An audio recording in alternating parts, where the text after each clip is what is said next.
We have a new year, and like every other month, I wanted to start afresh with unpopular movie opinions. You roast me for saying usually popular or on the fence opinions in these videos, but when I say something truly unpopular, you start fighting in the comments on how I have lost my mind. So before we dive deep on things that are extremely contentious, let's definitely keep it cordial. Let's discuss some of these opinions, and if we do reach a stalemate, let's think about the absolutely wild idea of agreeing to disagree.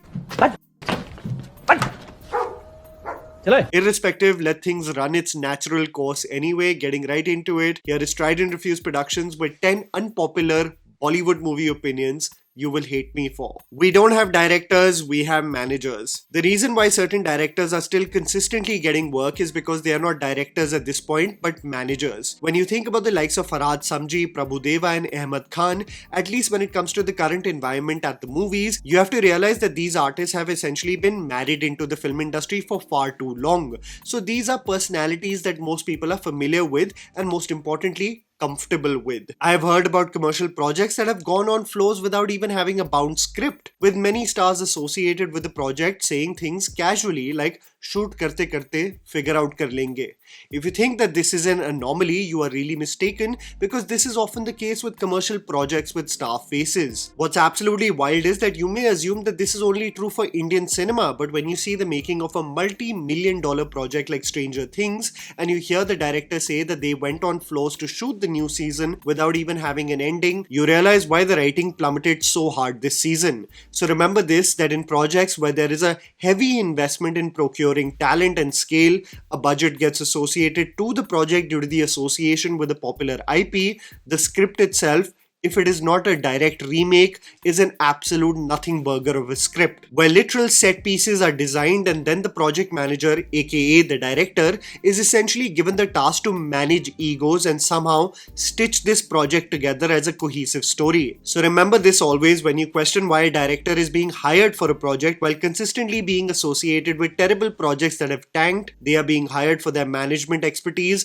for being grandfathered into the system for so long that they know how to just deal with fickle egos and somehow reach the finishing line even without a bound script. These are directors who are not hired for their directorial skills per se, but how well they manage multiple temper tantrums on set. Movies need endings versus cliffhangers. I think the trend that needs to end immediately is the hope and prospect that every movie has the potential to become a franchise. What has happened as the movie industry has become risk averse and is dependent on IPs in order to attract audiences to theaters is that anyone who even marginally comes with a new concept is pushed into believing that this new storyline and universe also has the capabilities to become a franchise with multiple installments. Oftentimes, this is an afterthought, and you can see it with the cliffhangers of multiple movies. I grew up with movies that had conclusive endings, and this would lead to a closure of a movie experience. What I feel today is that all the creators believe that they are making the next masterpiece, being in this delusion that their cliffhanger will become a topic of discussion like Katappa ne Bahubali ko kyun mara. That is the difference between cliffhangers that are needed to tell stories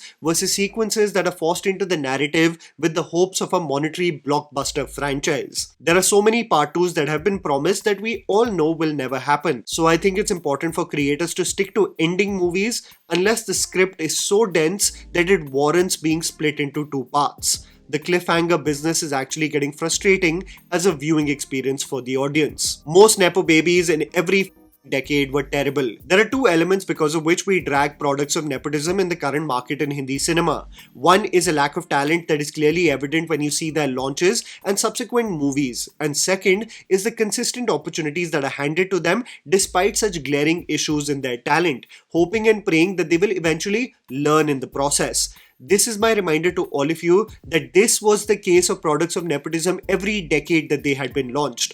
Most of them. The number of opportunities given to the likes of Tushar Kapoor, Esha Deol, Fardeen Khan, Zaid Khan and multiple others is a testament to the fact that the industry worked in the exact same fashion 20 years ago like it does today. वैसे आप पंजाबी हो?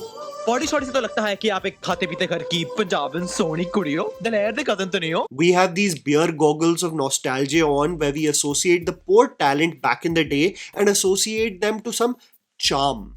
not realizing that they were deservedly being dragged for their lack of talent. You are missing your own childhood and objectively forgetting how poor some of their performances were. So please be reminded that yes, we have a long list of talent who come from film families today who are extremely poor at their acting jobs, but this always existed. And no, they weren't better. You just romanticize watching 9XM reruns before catching the school bus. You miss the memory, not the talent or lack of that you were watching on TV. Don't make Dawn 3. I was making a reel recently that I just placed in the drafts, and the theme of it was why do I have trust issues? And it all stems from the fact that I will not believe any movie is being made until I see the actors on set shooting the movie, and even then, I won't believe it's releasing until the final schedule is done. Those are the number of times I have been scarred with movies that I've looked forward to and have essentially been shelved. I must refresh your memory that the announcement of Dawn 3 happened in August of 2023. This is the time where Hindi cinema was ruling the box office. SRK made his return with Pathan, Jawan was around the corner, Sunny Paji 2 days after the announcement of Dawn 3 had caused rampage with Gadar 2, and Ranveer desperately needed a solo lead hit. An association with Dawn 3 made sense in being that return, but as more complications have risen with whether this project will even happen, and almost 2.5 years have passed without even shooting a single frame, I believe Dawn 3 should just not happen. For the sake of Excel, for the sake of the permutations and combinations the producers will do, and most importantly, for how the industry is already doing iterations of badass action, with SRK doing King, with Ranveer killing it with Dhurandhar, I think it should be curtains for Dawn 3, and Excel with their new investment should focus on Jile Zara, and to do it with the OG cast. Sunny Deol is more than just shouting. The trailer of Border 2 genuinely made me exclaim on why are the makers of the film adamant in making Sunny Deol shout in each and every scene he features in. This reminds me of also the notion that Sunny Deol's entire movie personality and appearances are associated with speaking at a high pitch, and I genuinely believe that this is a very misplaced understanding of a career that has spanned decades. Your greatest highlight should not become the aggregate of how you are as an artist. I do agree that Sunny Deol's screaming is associated with most of his popular movies, but I think he is not a one-trick pony, and directors fail to tap into what years of experience in front of camera can extract from a legend like him. When you see the soft moments of Sunny Deol, even in his most commercial movies like Ghatak or something as indie as Mohalla 80 recently, you realize that Deol is more than just the 2.5 kilo ka haath Deol testosterone most people associate him with. I'm not at all seeking for this tenderness in the line of battle in Border 2,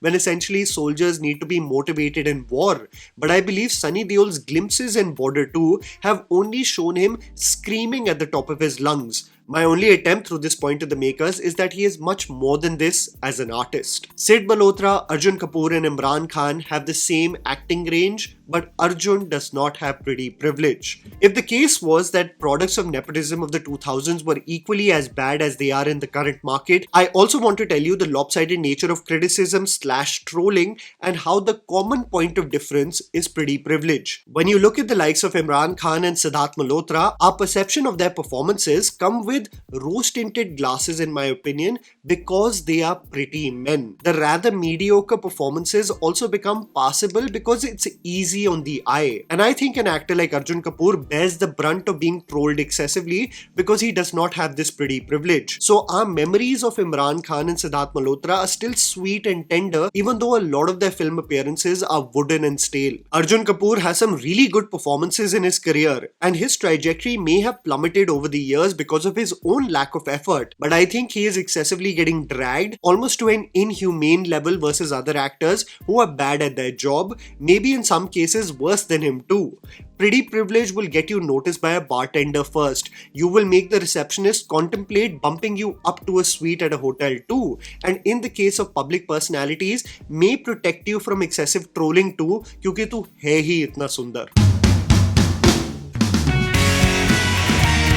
Raman Dakait was a fool. I watched Dhurandhar for the first time and I have concluded that Akshay Khanna's character was essentially being instructed throughout the movie trusting every single thing that was said to him versus having his own opinion or suspicions of elements around him. So much so that he was busy looking cool and aura farming, not realizing that the threat is right next to him. Akshay Khanna looks cool, is absolutely badass in the action, is ruthless when he kills supposedly his own father in the open market, is lustful for power when he addresses Liari in the political rally, but I feel like he was somewhat of a naive fool who was just not aware of the threats around and was more dictated by making decisions for power and influence. I think this is not discussed enough, as Akshay Khanna was so bloody cool in the movie but lacked basic survival instincts too. Rajkumar Hirani's style of filmmaking may be over. This is something that I believe is a very contentious point, but I think there is a complete lack of evolution when it comes to Rajkumar Hirani movies and their structure, and if Hirani were to present another movie after Donkey with the same beats of presentation he has done throughout his career,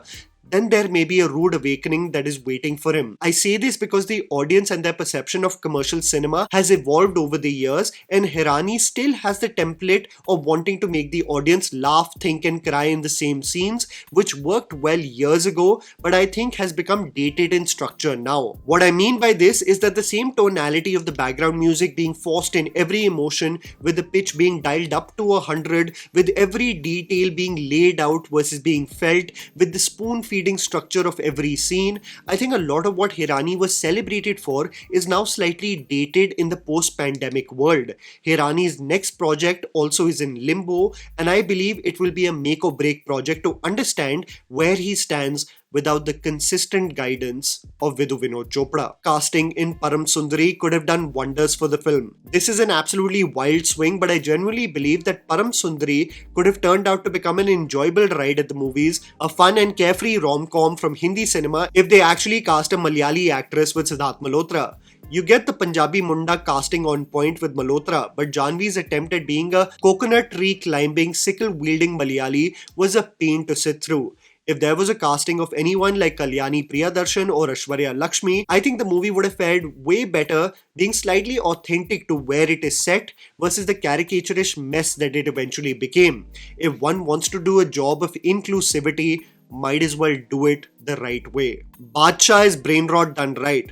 Happy Patel has brought about the discussion of brain rot as a genre, and I still stand by the fact that the movie has some hilarious gags in its screenplay, but it does not really come together as a feature film, having a sometimes intentional randomness, yes, some good ideas, but progressing to losing its point eventually. While this has sprung up points in defense for movies like Badass Ravi Kumar and Tismar Khan, I would urge you to watch possibly one of the funniest brain rot movies I have seen, and it is the Abbas Mastan directed film Baadshah. Like many of the brain rot movies of Hindi cinema, this movie also flopped at the box office, but has some of the most intentional absurdity and gags that will make you roll on the floor laughing. It will make you appreciate the versatility of directors like Abbas Mastan, and while there are several borrowed concepts from popular Hollywood films, its intentional randomness is absolutely wild and extremely funny. A movie that's genuinely slept on and deserves way more love. A bonus point I must say regarding unpopular opinions is that Raja Saab actually is a very deep, nuanced and layered film that you have to actually watch thrice in theatres to truly grasp its core and themes. And that was the video, guys. Write down in the comments below whether you have some unpopular Bollywood movie opinions. Please don't forget to follow me on Instagram. The handle's right in front of you. Follow me at JammyPants4. Also, please support us by smashing the like button and subscribing to our channel for weekly content ahead. Thank you for watching.